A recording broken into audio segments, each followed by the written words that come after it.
C.J. Peterson. Next to me is author Michael Scott Clifton. Welcome to Book World, The Great Escape. Today we have author John Paul Ried, and his genre is fantasy inspired by D&D.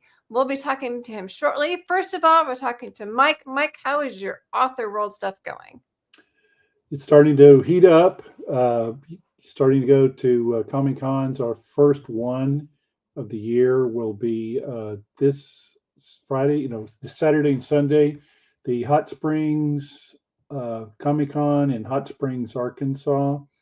And it's been a while. We've been to that Comic Con before, but it's been several years ago. So we're kind of looking forward to it. And then Longview has an art walk, which they do quarterly, every 4 times a year. And the next one's coming up in June. And we're also looking forward to having a little mini vacation with my brother and his wife, who just happened to live in Myrtle Beach in South Carolina. So that my brother and his wife, and so we're looking forward to getting away and having a good time. And but the first Comic Con is this weekend, and can't wait to get started with it. So awesome. Well, ours is heating up too. We have the first weekend in June. We're heading down to Conroe, Texas for our first one. We get to play around with my M3 Imagine Making Mischief sisters for Kimo Kawaii. Well, Lord willing, hopefully I will have it all. I'm going to be debuting my Star Wars cosplay.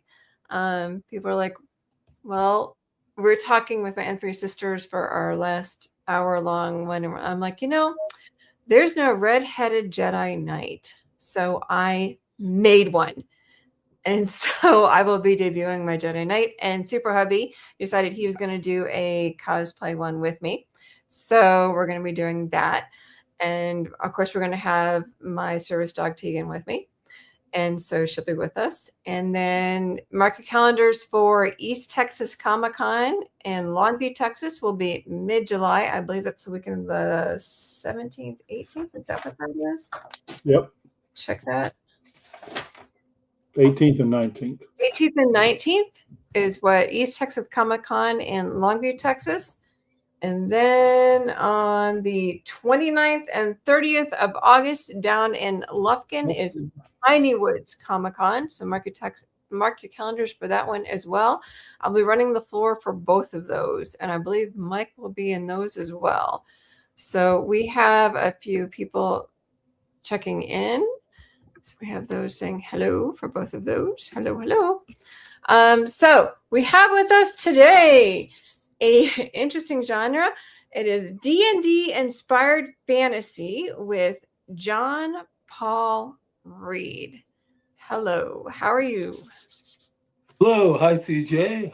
Hi Mike. I'm delighted to be here. And where would you like me to start? Well, first start with I used to play D&D. So Look, I'm with you. I've been playing Dungeons and Dragons since 1977 with my friends, and I quickly became the dungeon master. And over the years, master is always listening. That's the first rule of thumb. Yep. And over the years, I developed my very own campaign homebrew world.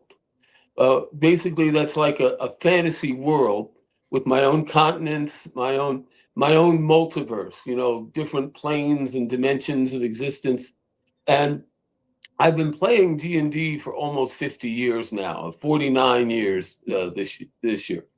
Anyway, Dungeons and Dragons has always been a passion for me.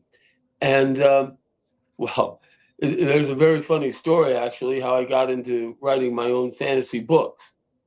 Shall I continue, or did you want to ask me more about D&D? No, go for it. No, yeah. Okay. Well, in 2015, 2012. Right. My first book came out in 2015. In 2012, I was running a Dungeons and Dragons campaign in Peoria, Illinois, where I lived at the time.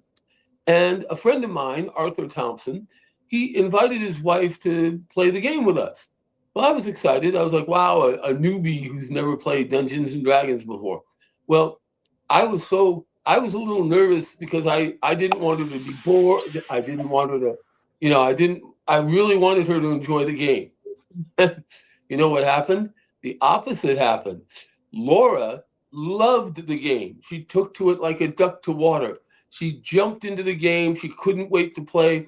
Later on, I found out from my friend Arthur that it was Laura who'd be like, "Come on, Arthur, it's time to go to John's Dungeons and Dragons game. Come on, let's go." It's fun. How can you not? I mean, come on. Right. Anyway, look at it like it's a game and it's nothing scary. I mean, it's fun. It can be fun. it's absolutely it's fun. Anyway, Laura started going through all of my notes and all of my papers and all of my maps and all the stuff I had from previous D&D campaigns stretching back decades. And she found a short story that I had written almost on a whim. Anyway, she's like, she read it and she loved it. And she said, "John, this is great. Where's the rest of it?" And I'm sort of like, well, Laura, I'm sorry that's all I wrote on that. Well, there's an old saying that behind every great man, there's a great woman nagging, urging him on. Right. And Laura Thompson and her husband, they're very good friends of mine, dear friends. And Laura has been wonderful. I write a chapter, I send it to her. Of course, she does the usual proofreading and all the grammar, all the any mistakes I made. But every now and then, she would suggest a really good plot line. I'd be like, "Wow, that's great." But anyway, with her help, I got my first book published in 2015, and there's a story there too. Shall I just launch into that? Sure, why not? Go ahead. Okay. I tried several publishers about. What I'm about to say may sound elitist. Anyone can self-publish, but I approached publishers trying to find someone who might be interested. And when my publisher in Arizona, Patty Holstrand, she actually had a company called Arizona Publishing. They were a mid-sized publishing company. And she published almost 300 books with this company, all on her spare time. Anyway, she's all but retired now. But anyway, when Patty Holstrand called me and asked me to meet at a Denny's, I was thrilled. I went and she was like, "John, I read your manuscript. It's terrific. We're going to cut it in half." Now, when she said that to me, at first, right in the Denny's, I began freaking out. "Oh no, half of my book is crap. And with that gone and just one half of it, no one will understand it. This is terrible. I can't believe she's doing this." After Patty calmed me down, she's like, No, John. Book 1 and book 2. So my first 2 books, my original manuscript was cut in half, and Patty showed me how to refine my techniques a bit, and they fit perfectly together as my first 2 books. Now, okay, I can start listing all of my books. Patty tries to keep me to 1 book a year, and of course, COVID set everybody off a year or 2. But my first book, Reckless Ambitions, came out in 2015. My second book, Capricious Deities, came out in 2016. My third book, Pivotal Ruckus, came out in 2017. My fourth book, Academic Mayhem, came out 2018. Now, I think it was 2019, my 5th book, Unexpected Entanglements, came out. But then, of course, with COVID and everything, I was delayed. Well, everyone was for like a couple of years. I think after Unexpected Entanglements, I think my 6th book, I had to think a minute. My 6th book came out in 2022, Twisted Timeline. My 7th book came out in 2023, the 2023 Chosen Destinies. And then now I'm working on book 8, which I expect to have out this year. And that will be called Enlightened Despot. Anyway, but yes, Patty and Laura have been with me every step of the way. And I would tell anyone who's getting into publishing or getting into writing their own books, I would tell everybody, let others proofread your work. Oh yeah. Some people have trouble letting go of their work. Oh, it's perfect. Right. Can't you just publish it as it is? No. And so I got to say, Patty Holstrom showed me how to take 3 or 4 paragraphs and shrink them down to just one paragraph without losing a single bit of content or plot. And I'm very proud of what we've been doing. And all of this is based. All of my books are set in my Dungeons and Dragons campaign homebrew world. Now, what does that mean? I've developed 3 continents already, with a friend of mine helping me with the computerization. They are all in my books. If I should have thought of it, I could have brought over a big poster map. It's a little bit out of reach here, but the maps that I created and designed everything on the maps, but my friend Steve Crompton, he helped me streamline everything into gray, black, and white. Why? Easy for copying in books. And again, one other person I want to thank publicly, Chris Ennett. He is Mr. Chris Ennett. He is a marvelous artist. He writes comic book covers, or he's done DC and Marvel, but he's more into independent comic books like Zenescope Comics and Lady Death Comics. Chris Ennett is a marvelous, marvelous author, and I commissioned him to do my cover art because, quite frankly, everybody, I can't draw a straight line to save my life. I can write books, I can do dialogue, I can create engaging characters, but I am not an artist. So, John, let me ask you this. So you have 8 books published, soon to be 9th, correct? Yes, 7 books published, 7 soon books to be published, 8. soon to be 8. So I already have a project in mind for book 9, but yes. So Yeah. what have you learned in this writing journey of yours from your first book to the book that you're working on now? Well, What I've what learned. what what if you could condense that, like someone's watching the podcast and maybe they're Yeah. starting out.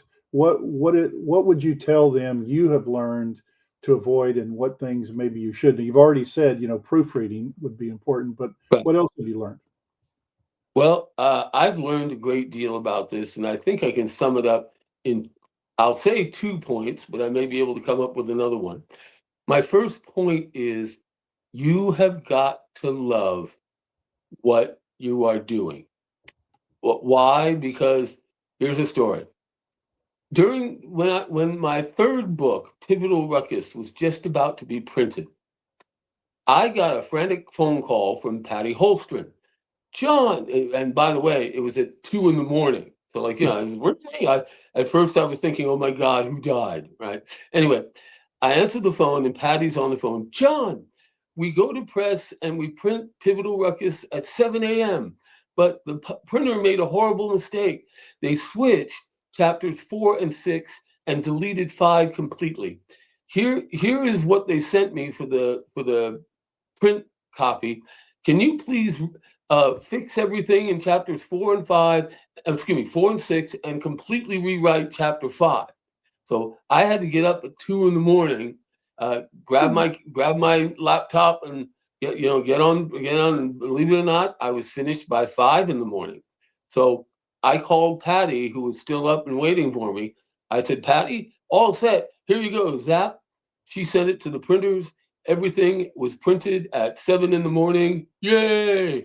But oh boy, you better love what you're writing about. I mean, really love it, be fanatical about it, because when you have to get up at 2 a.m. and suddenly deal with a crisis, you can't just roll over in bed and say, "Oh, I'll worry about it later." Right. Second point I'd like to make. With all my writing, it's wonderful to share what you think and what the characters do with other people. it's so easy to say, oh my God, everyone's going to hate my books. They're not very good. I don't know. No. If you're passionate about what you're doing, you will make amazing points in your writing that you can share with people. And people will be thinking like, wow, I never looked at it that way before. And I myself, Mike, I try to go for realistic fantasy. Hey, if I suddenly had a magic wand and could do spells, what would I do? Oh, sure, create some gold, or try to conquer a kingdom, or try to impress a lady. There are lots of, again, I try to do realistic fantasy. My characters have perfectly sensible and understandable motivations. And, well, a third point. Excuse me. When I write, it's so important that the proofreading is crucial. A lot of authors get hung up when publishers and editors take your book and try to rewrite it. And you know what? Usually they do it for very good reasons.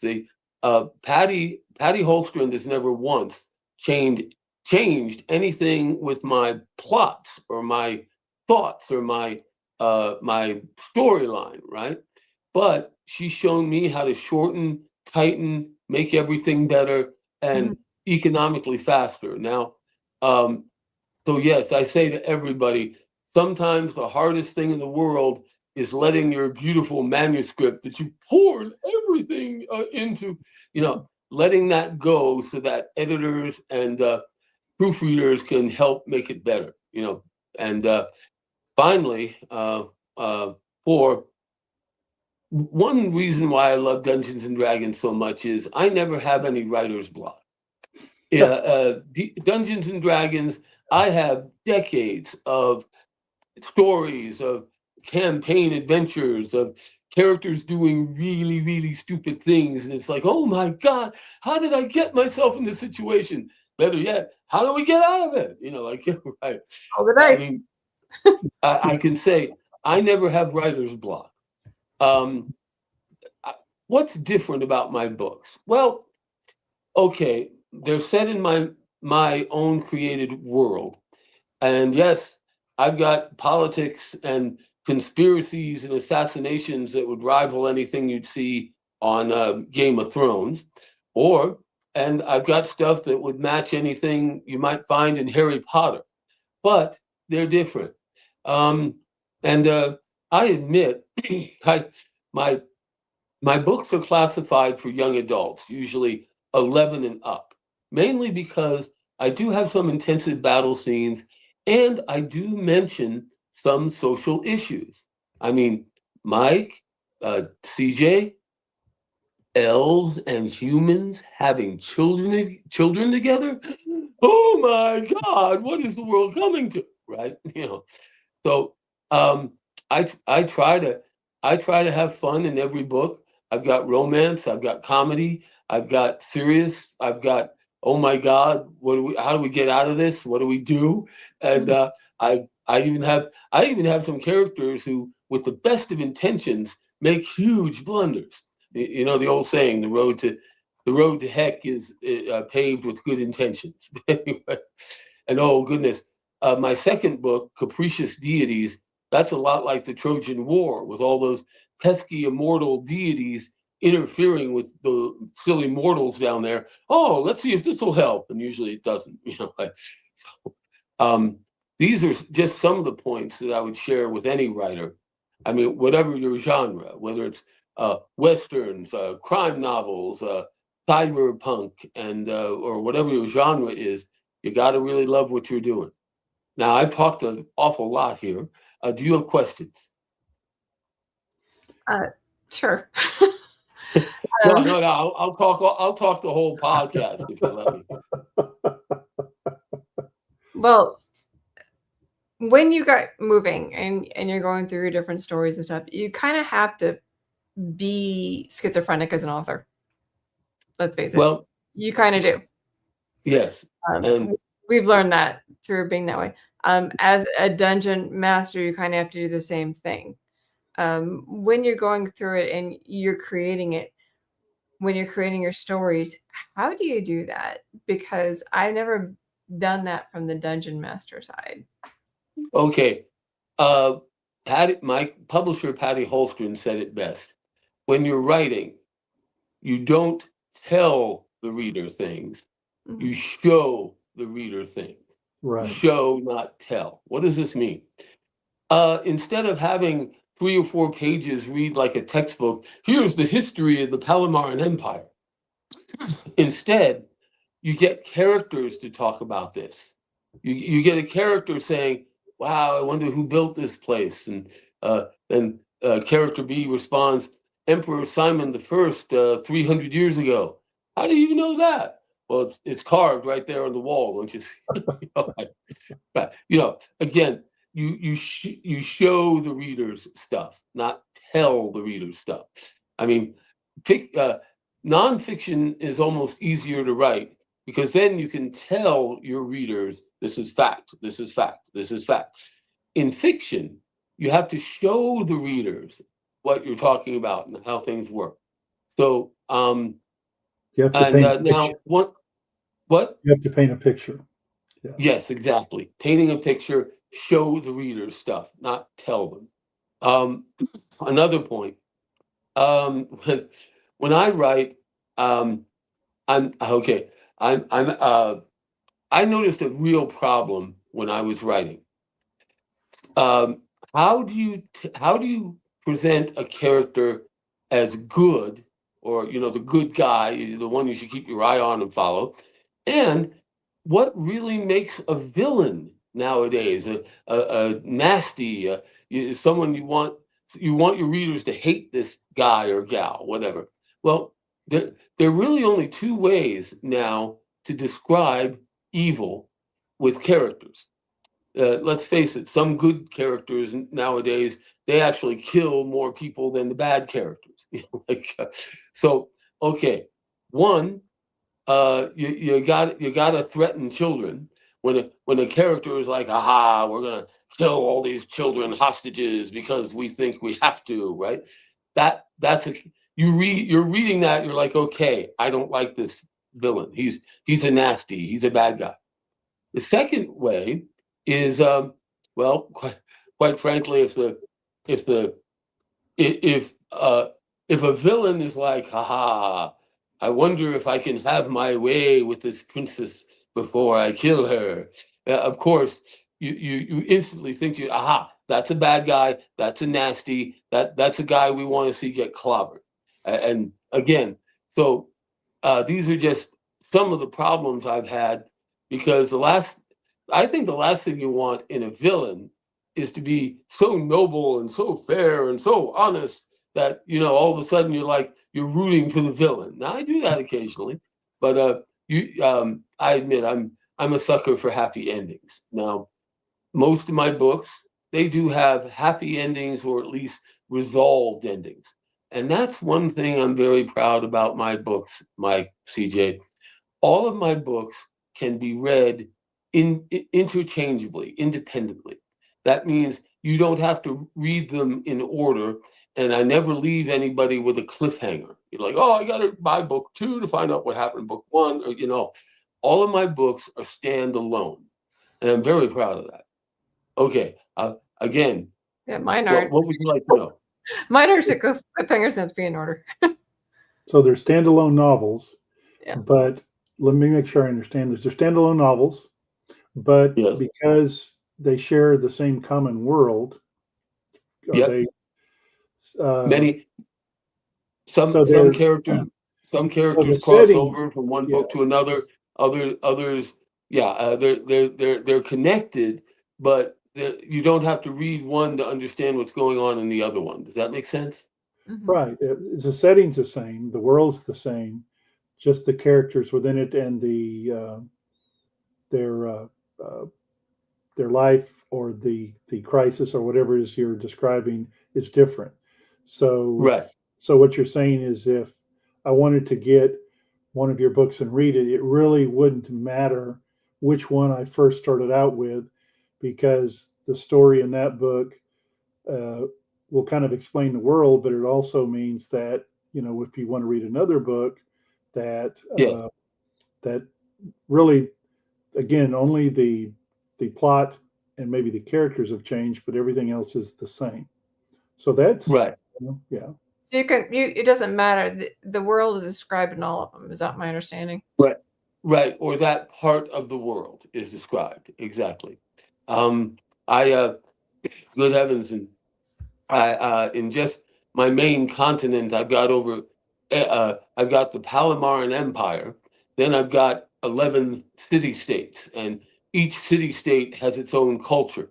The Stargazer City is my Paris, Larios is my Mexico City, um, Tabraz is my Beijing, Tokyo, Bangkok City.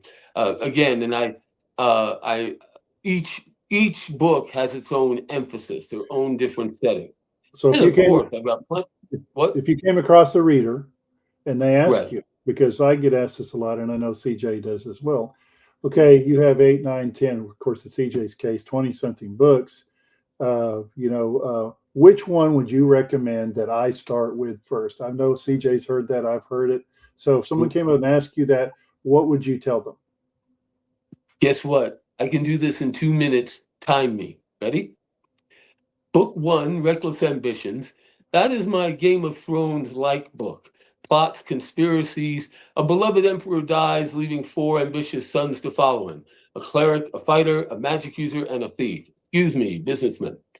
My second book, Capricious Deities. That, if you like the Trojan War with those awesome and powerful deities interfering with those silly mortals when they should just stay out of things, you'd like Capricious Deities. Pivotal Ruckus. Wooden ships, iron men, and nasty dragons. If you like sea fights, sea battles, ocean battles, with dragons flying around destroying clipper ships, you would definitely like Pivotal Ruckus. Academic Mayhem. Coming of age story. A lovely little 7-year-old girl is playing with her friends by an abandoned mine shaft, and I'm sure you can see where this is going. And of course, her grandfather's like dusting off his old armor. Come on, guys, we gotta rescue my granddaughter. Come on, we gotta go down there and fight those monsters and rescue my granddaughter. Come on, come on, come on. Right. That's Academic Mayhem, among other plots. My fifth book, Unexpected Entanglements. That is my attempt at a trashy romance. Paula Abdul said it best in her song, Opposites Attract.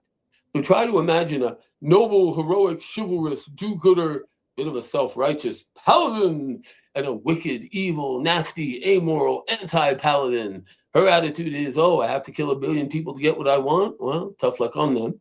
And try to imagine these two who should instantly hate and want to destroy each other on sight. Try to imagine them falling in love. And my sixth book, Twisted Timeline, that is a wonderful book. It's a time travel story. My publisher was so enamored with one of my earlier characters in my first books. Gentle old man, Dr. Numel. He grows all of his poisons, his remedies, in the Imperial Palace Garden. And naturally, he's the spy master for the Palamaran Empire. Anyway, my publisher was so enraptured with this character. Hey, John, can you give me a time travel story where this old man is now a young hotshot teenager running around Paladon City, getting in all sorts of trouble? And the plot's perfect for this book. Oh, great. What could possibly go wrong? We're sending a young, reckless, immature, puerile teenager back in time to rescue another reckless, idiot, silly teenager. What could possibly go wrong? And finally, my last book, Chosen Destinies. You don't think I'd leave you all hanging on the 7-year-old little girl, huh? Well, I'll confess that my 7th book, Chosen Destinies, now she's all grown up, having her own adventures. But believe it or not, I didn't spoil the entire plot of my 4th book, Academic Mayhem. But again, I never have writer's block. I've got tons of stuff to write about. Okay. Awesome. Well, thank you, sir. You've been a treat. Appreciate you. But to learn more, you can actually check him out. He is on Facebook, and he is on not on Instagram. You're on Facebook, and you are on what? Twitter. Twitter, and LinkedIn. LinkedIn. and LinkedIn. And I wanted to quickly mention, I believe in the next 2 months I will have a brand new website out, and I'll even start off with another Kickstarter for book 8 or book 9. Awesome. And how much time do we have? We're overtime. Oh, But sorry. your link is actually scrolling across the bottom, and it is actually it's in the chat. Yeah. Check it out. But you can check out John on Facebook, and Anyone can find me on Facebook and send me a private message, and I'll be happy to accommodate them, and we can do transactions. Yep, a whole shebang. awesome. Well, John, thank you so much, and you can check out his books. Where can they find you? Oh, Facebook, Imaginative Palomar Readers Group, and you can also find me on the Dungeon Masters Secret Society. That's a Facebook group I started 6 years ago. I never dreamed it would grow to over 6,000 members. Well, Okay. And good heavens, thank you both so very much for having me on the program. I'm thrilled to be here. Thank you for letting me go overtime. I appreciate it. Okay, awesome. Next, we're going to have Mary Jane Owens, who'll be talking cozy apocalyptic. You wouldn't think they go together, and neither do we. We'll find out more about it next week.